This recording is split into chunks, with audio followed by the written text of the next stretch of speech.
साथियों, आप सभी का बहुत बहुत स्वागत है एक और नए वीडियो में। तो आज के वीडियो में हम लोग लेके आए हैं बिहार डीएलएड का सामाजिक विज्ञान का आपका जो मोस्ट वीवीआई क्वेश्चंस पूछे जाते हैं, उन्हीं क्वेश्चंस का हम लोग यहाँ पे एक प्रैक्टिस सेट लेके आए हैं। ठीक है, तो चलिए शुरू करते हैं पहले सवाल से। तो देखिएगा, पहला सवाल क्या है कि सप्तदलीय गठबंधन कहाँ बनाया गया था। ठीक है, बांग्लादेश, भारत, नेपाल या चीन।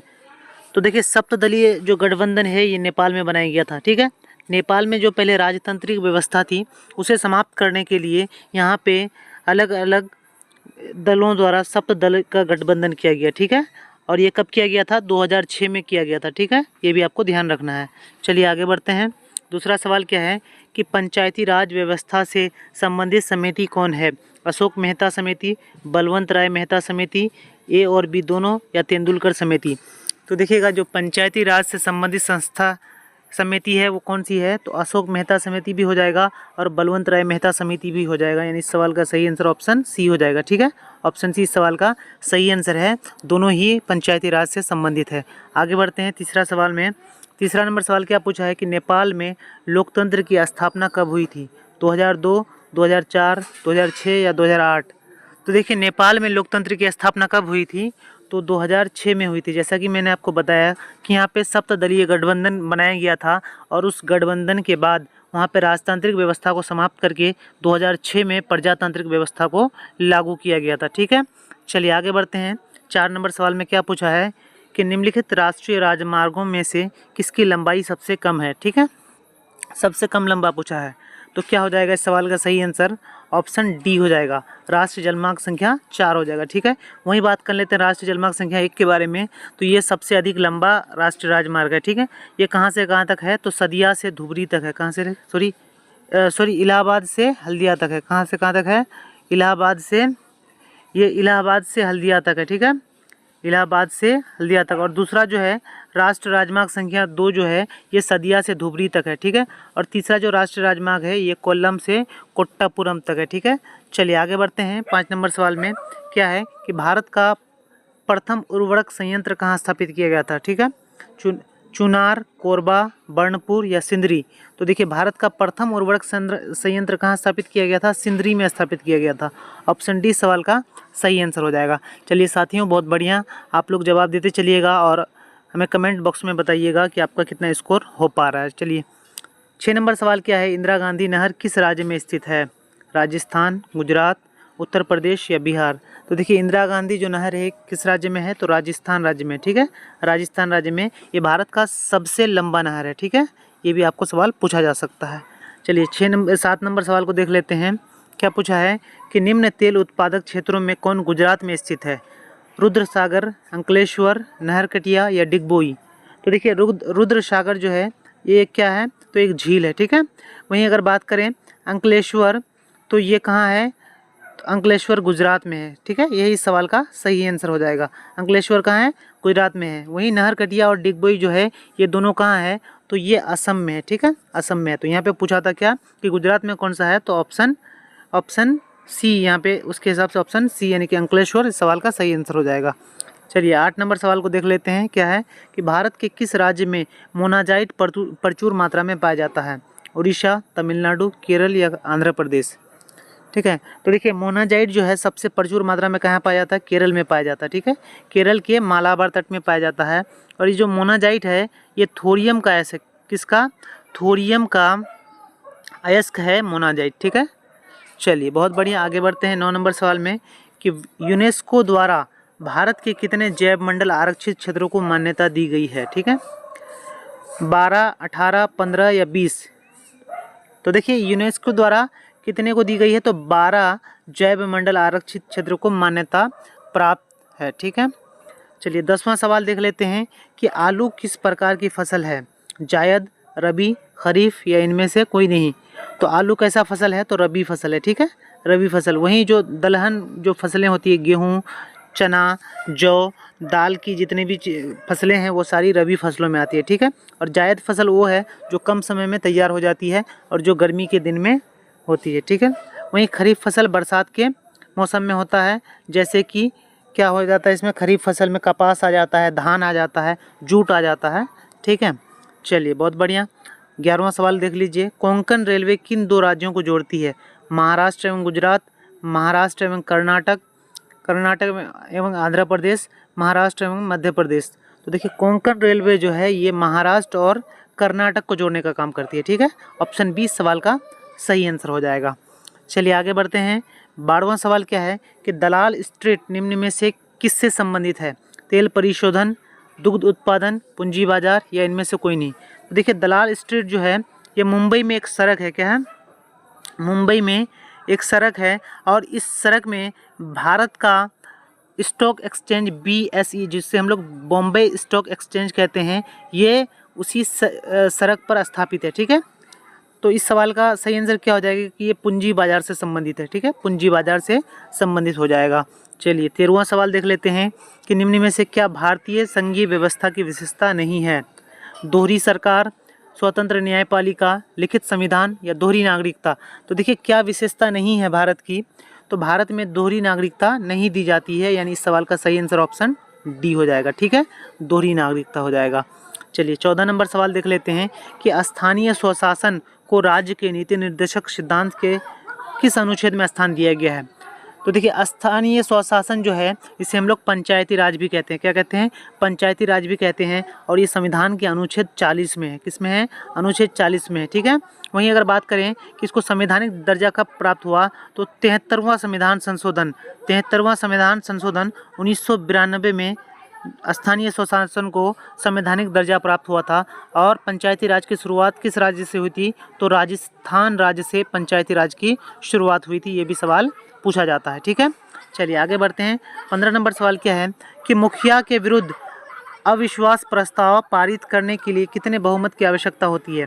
ठीक है, मुखिया के अगर खिलाफ में अविश्वास प्रस्ताव पारित करना है तो कितना चाहिए? 2/3 चाहिए। कितनी बहुमत चाहिए? 2/3 बहुमत की आवश्यकता होती है। चलिए बहुत बढ़िया। 16वां सवाल देख लेते हैं क्या है कि बिहार में एक नगर निगम में अधिकतम कितने वार्ड हो सकते हैं?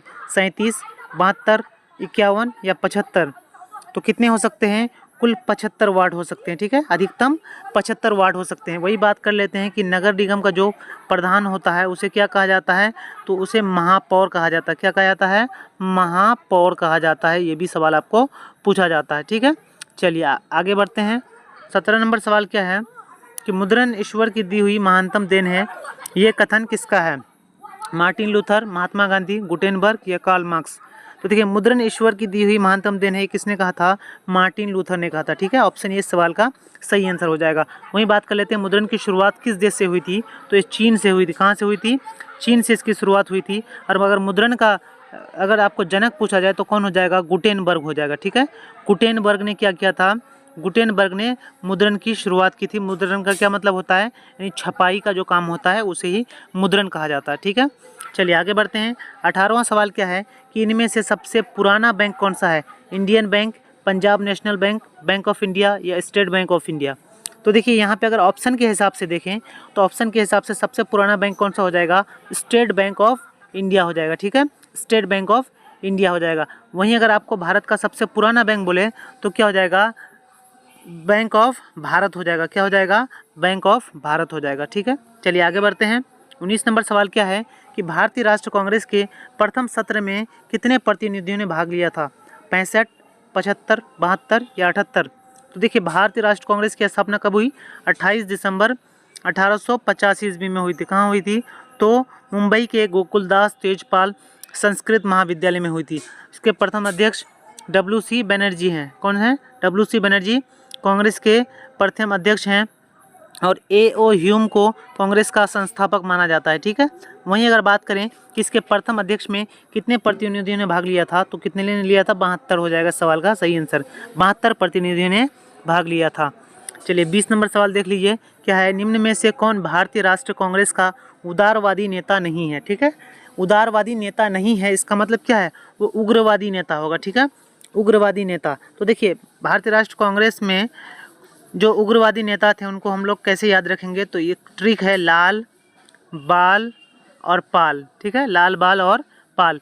लाल से आपका क्या हो जाएगा? लाला लाजपत राय। बाल से हो जाएगा बाल गंगाधर तिलक और पाल से हो जाएगा बिपिन चंद्र पाल, ठीक है। तो इनमें अगर आप देखिए कौन सा उग्रवादी होगा यानी उदारवादी नहीं है तो क्या हो जाएगा, बाल गंगाधर तिलक हो जाएगा। ये उग्रवादी हैं, ये उदारवादी नहीं है। ठीक है, ऑप्शन सी इस सवाल का सही आंसर हो जाएगा। चलिए 21 नंबर सवाल को देख लीजिए। बंगाल विभाजन किसने वापस लिया? Lord Curzon, Lord Hardinge, Lord Irwin या लॉर्ड मिंटो? तो देखिए बंगाल विभाजन कब हुआ था? 1905 ईस्वी में बंगाल का विभाजन हुआ था और ये लॉर्ड कर्जन के काल में हुआ था। किसके काल में? लॉर्ड कर्जन के काल में बंगाल का विभाजन हुआ था। ठीक है, वहीं अगर बात करें कि बंगाल विभाजन को किसने वापस लिया था तो लॉर्ड हार्डिंग ने वापस लिया था। ठीक है, ऑप्शन 20 सवाल का सही आंसर हो जाएगा। वहीं अगर आपको पूछ ले कि कब वापस लिया था तो 1911 ईस्वी में बंगाल के विभाजन को वापस लिया गया था। ठीक है, चलिए आगे बढ़ते हैं। 22 नंबर सवाल क्या है कि मोपला विद्रोह कहाँ हुआ? महाराष्ट्र, बिहार, मध्य प्रदेश या केरल? तो देखिए मोपला विद्रोह जो है केरल के मालाबार तट में हुआ था। कहाँ हुआ था?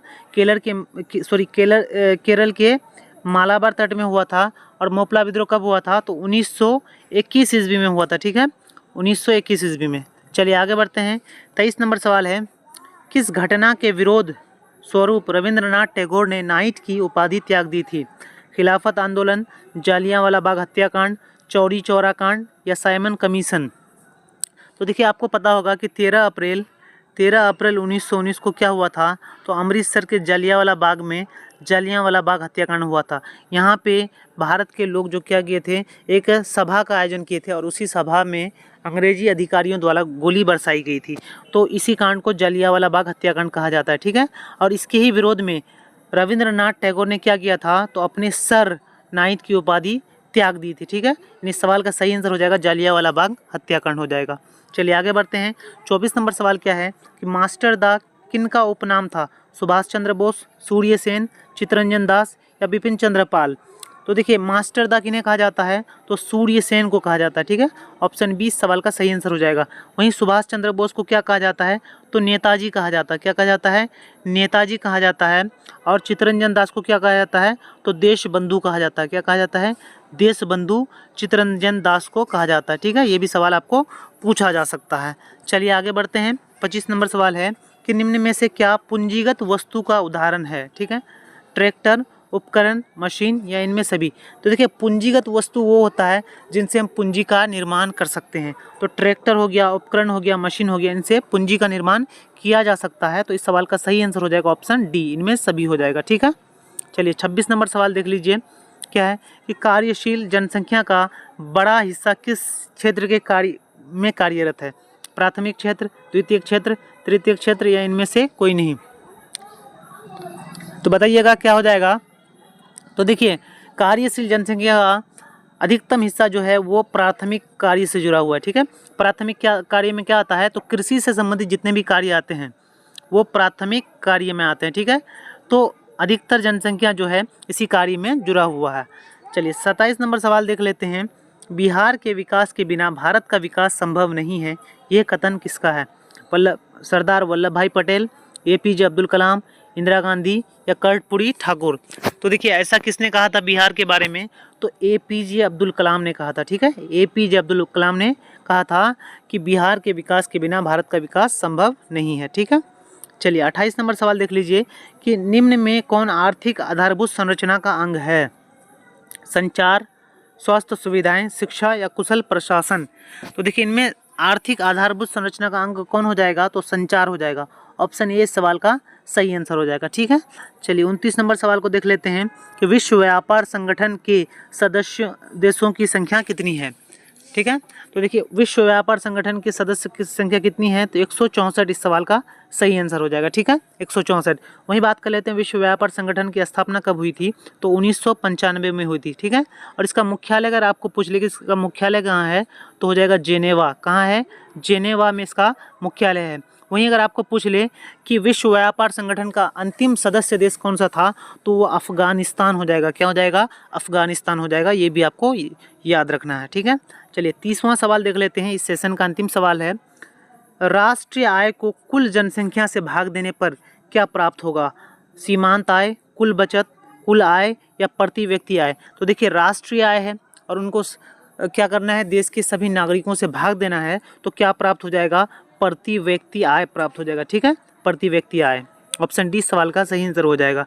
वहीं अगर आपको पूछ ले कि भारत में सबसे पहली बार प्रति व्यक्ति का आय का अनुमान किसने लगाया था, तो सवाल का सही आंसर क्या हो जाएगा, दादा भाई नौरोजी हो जाएगा। ठीक है, दादा भाई नौरोजी हो जाएगा। ये भी सवाल कई बार पूछा गया है। ठीक है, चलिए बहुत बढ़िया। यहाँ तक हम लोगों ने क्या किया, तो कुल हम लोगों ने 30 सवाल को देखा, और इस 30 सवाल में आपने खुद से कितने सवाल को हल कर पाया वो आप हमें कमेंट बॉक्स में ज़रूर बताइएगा। ठीक है, चलिए मिलते हैं अगले वीडियो में, तब तक के लिए जय हिंद, जय भारत।